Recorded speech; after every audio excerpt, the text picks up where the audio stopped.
Friends இன்றைக்கி என்ன bike disc brake oil எந்த மெத்தடில் சேஞ்ச் பண்ணால் ப்ராப்பராக வந்து ஏர் லாக் இல்லாமல் சேஞ்ச் பண்ணலாம். அதுபோக எந்த ஆயில் பெட்டராக இருக்குன்னு பார்த்தா அந்த வீடியோவில் பார்க்குறோம். ஸோ வீடியோ ஸ்கிப் பண்ணாமல் பாருங்கள். ஆயில் சேஞ்ச் பண்ணுறதுக்கு ஃபஸ்ட்டு பழையால எடுக்கணும். வெளியே எடுக்கிறதுக்கு மேலே கண்டெய்னரில் பார்த்தீங்கன்னா 2 ஸ்க்ரூ கொடுத்துருப்பாங்க. அதிலே போக அந்த கண்டெய்னரில் பார்த்தீங்கன்னா .3 .4 ஆயில் யூஸ் பண்ணலான்னு போட்டிருக்கோம். ஸோ வந்து ஸ்க்ரூ வந்து ஸ்டார்ட் ஸ்க்ரூனால ஸ்டார்ட் ஸ்க்ரூ யூஸ் பண்ணிக்கங்க. எனக்கு ஸ்க்ரூ வந்து ரஸ்டானால ஸ்டார்ட் ஸ்க்ரூக்கு பதிலாக மைனஸ் யூஸ் பண்ணியிருக்கேன். ஆயில் பண்ண கம்ப்ளீட்டாகவே போயிடுச்சு. இப்போ நான் சேஞ்ச் பண்ண போகிறது .3 ஆயில். ஆக்சுவலாக வந்து .4 நீங்கள் யூஸ் பண்ணிக்கலாம். .4 விட அட்வான்ஸ் பார்த்தீங்கன்னா .5.1 அது வந்து பாயில் டெம்பரேச்சர் ஹையாக இருக்கனால கார் வெஹிக்கிளுக்கு வந்து இந்த ஹைட்ராலிக் பிரேக்குக்கு வந்து அந்த ஆயில் யூஸ் பண்ணுவாங்க. ஃபஸ்ட்டு வந்து ஆயிலை வந்து ரிமூவ் பண்ணுறது கீழே பார்த்தீங்கன்னா அது வழி தான் நம்ம ட்ரெயின் பண்ணுவோம் ஆயிலை. அதுக்கு வந்து 11 வந்து கரெக்டாக இருக்கும். ஒரு சில வெஹிக்கிளுக்கு 10 வரும், ஒரு சில வெஹிக்கிளுக்கு 12 வரும்.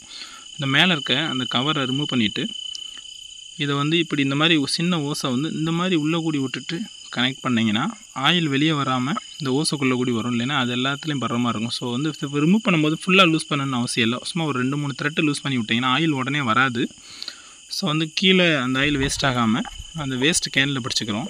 மேலே பிரேக்கு அப்ளை பண்ண பார்த்தீங்கன்னா இந்த டியூப் வழியே வந்து ஆயில் கொஞ்சம் கொஞ்சமாக வெளியே வர ஆரம்பிக்கும். இந்த கண்டெய்னரில் இருக்க ஆயில் ஃபுல்லாமே வந்து இந்த டியூப் வழியே வந்து கீழே ஊடி வந்து நம்ம வந்து ஃபுல்லாகவே வெளியே எடுத்துடலாம்.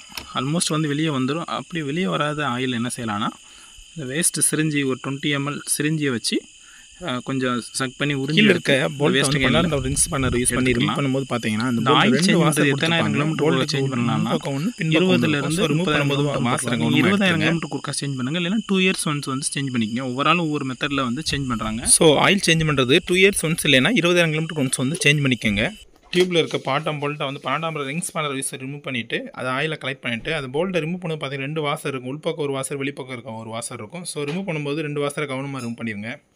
இப்போ வந்து இதை வந்து கண்டெய்னர் வந்து கொஞ்சம் ரொம்ப ரஸ்ட்டாக இருந்தது, ஒரு மாதிரி வந்து கிரீஸ் மாதிரி இருந்ததுனால நான் வந்து கொஞ்சம் பெட்ரோல் யூஸ் பண்ணி க்ளீன் பண்ணியிருக்கேன். நீங்கள் பெட்ரோல் யூஸ் பண்ணி க்ளீன் பண்ண அவசியம் இல்லை. ஒரு சில வந்து பெட்ரோல் யூஸ் பண்ணி க்ளீன் பண்ணால் அந்த டியூப்பு வந்து அரிச்சு வந்து டியூப் வந்து இதாகிருன்னு சொல்கிறாங்க, வேஸ்ட் ஆகிருன்னு சொல்கிறாங்க. ஆக்சுவலாக வந்து நான் அந்த டியூப் வழியே தான் வந்து இந்த வேஸ்ட் ஆயில் வந்து வெளியே வர மாதிரி இருக்குது. நீங்கள் பெட்ரோல் வச்சு க்ளீன் பண்ண அவசியம் இல்லை. ஆல்மோஸ்ட் வேஸ்ட் கிளாத் வச்சு உள்ளே க்ளீன் பண்ணிக்கோங்க. இல்லைனா வந்து ஆயிலை மட்டும் வந்து ட்ரெயின் பண்ணிட்டு எடுத்துக்கோங்க. இப்போ வந்து பெட்ரோல் வந்து இந்த கீழே கூடி இந்த டியூப் வெளியே வந்துடும். பார்த்தீங்களா? ஆனால் டியூப் வந்து அந்தளவுக்கு ரஸ்ட் ஆகுமான்னு தெரில. ஒரு 2 minutes இருந்தீங்கனாலே உள்ளே இருக்க பெட்ரோல் வந்து எவாபரேட் ஆயிரும். அதுக்கப்புறம் என்ன செய்யறோம்னா வாசரை வந்து இந்த மாதிரி வந்து போர்டில் உள்ள ஒரு பக்கம் ஒரு வாசர், வெளியே ஒரு பக்கம் இருக்க மாதிரி வச்சுட்டு கையை வச்சு வந்து ஃபஸ்ட்டு வந்து நல்லா ஃபுல் டைட் பண்ணிக்கோங்க. அலுமினியம் பாடிலாம் டேரெக்டாக வந்து ஸ்பானர் யூஸ் பண்ணி டைட் பண்ணாத அளவுக்கு கையை வச்சு ஃபஸ்ட்டு வந்து நார்மலாக ஃபுல் டைட் பண்ணிவிட்டு அதுக்கப்புறம் வந்து ஃபுல் டைட் பண்ணிக்கோங்க. இந்த மாதிரி இடத்துல நீங்கள் யூஸ் பண்ணும்போது கட்டாயம் வந்து ரிங் ஸ்பானர் தான் யூஸ் பண்ணணும், டபுள் அண்ட் யூஸ் பண்ணாதீங்க. இப்போ வந்து டியூப்பை கனெக்ட் பண்ணியாச்சு. நெக்ஸ்ட் வந்து ஆயிலை டாப் அப் பண்ணுறதுக்கு நான் .3 தான் யூஸ் பண்ணியிருக்கேன். நீங்கள் .4 இருந்தால் .4 பெட்ரு தான். ரெண்டில் எதுனாலும் யூஸ் பண்ணலாம், ஒன்றும் பிரச்சனை இல்லை. இப்போ கண்டெய்னரில் வந்து கொஞ்சம் ஃபுல்லாக டாப் அப் பண்ணிவிட்டு சிரிஞ்சி வழியே ஃபுல்லாக வந்து செக் பண்ணி உறிஞ்சி எடுத்துகிட்டு நம்ம ஆயிலை வந்து எது வழியே ட்ரெயின் பண்ணுறதுக்கு மேலே கீழே ஒரு ஓஸ் கனெக்ட் பண்ணி ட்ரெயின் பண்ணலாம் இல்லைங்களா, அது வழியவே நம்ம வந்து சிரிஞ்சி வழியே உள்ள ஆயிலை வந்து இன்ஜெக்ட் பண்ணும்போது கம்ப்ளீட்டாக வந்து இந்த காலிப்பர் சிஸ்டம் அந்த டியூப்பில் இருக்க ஏர் வந்து கம்ப்ளீட்டாக மேலே கூடி வந்துடும். உங்களுக்கே பாருங்கள் அந்த சத்தத்தோடு வர்றது தெரியும்.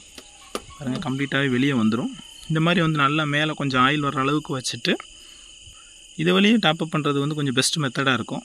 நெக்ஸ்ட்டு வந்து டியூப்பில் இருக்க ஆயிலை அந்த கேனை கீழே வச்சிட்டிங்கன்னா அந்த ஏர் கொஞ்சம் கொஞ்சமாக மேலே போய் ஆயிலெலாம் கீழே வரும்.